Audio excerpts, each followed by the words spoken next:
So here we have the Nissan Qashqai on a 66 plate. I'm going to start off by showing you around the outside of the car, and then we'll hop in and run through some controls on the inside. But from the outside, you can see it's a 5-door car with alloy wheels and tinted windows. Let's start off inside the boot and then work our way around the rest of the car from there. So as we approach the back of the car, you'll see we have reversing sensors. Plenty of boot space as well, along with that 60/40 split folding rear seat. And then both of these two tray sections can lift and remove to give you even more boot space should you need it.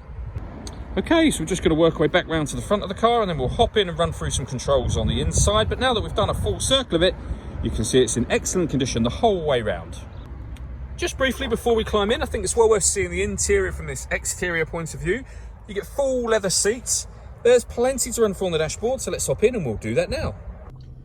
Okay, now that we're inside the car, we're going to start with the dials. On the left-hand side, we have the rev counter, and on the right-hand side, the speedometer and fuel gauge.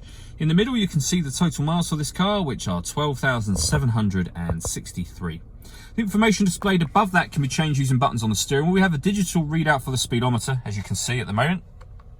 But you can change the information for various things from settings, tyre pressures, driving aids, your audio menu just there, traffic signs, satellite navigation, fuel economy, and then back round to the beginning again. And to do that, you just use these buttons here. We've got stereo controls over that side as well. And on the left-hand side, we have cruise control, speed limiter, and the ability to answer and end phone calls. That is, of course, once the phone has been paired up.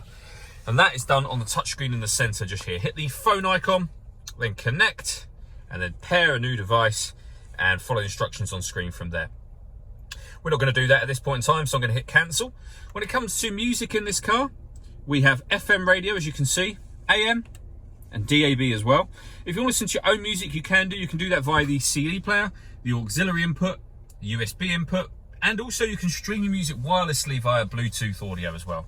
This car's also got satellite navigation. There's a full video that shows how that works that can be found on our website and also on our YouTube channel.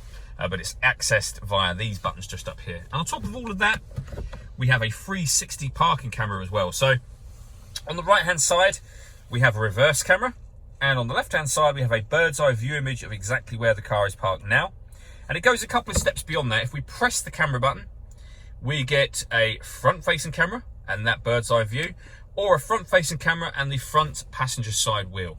So it really does make it very easy to park with all of those cameras.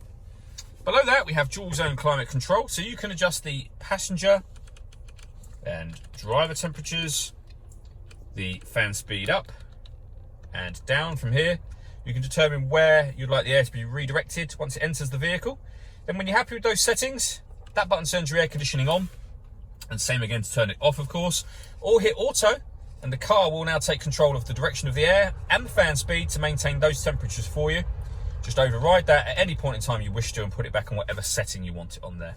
We've got a proper heated front screen as well as the heated rear screen, a 12-volt charging socket, electronic handbrake, and then a 6-speed manual gearbox.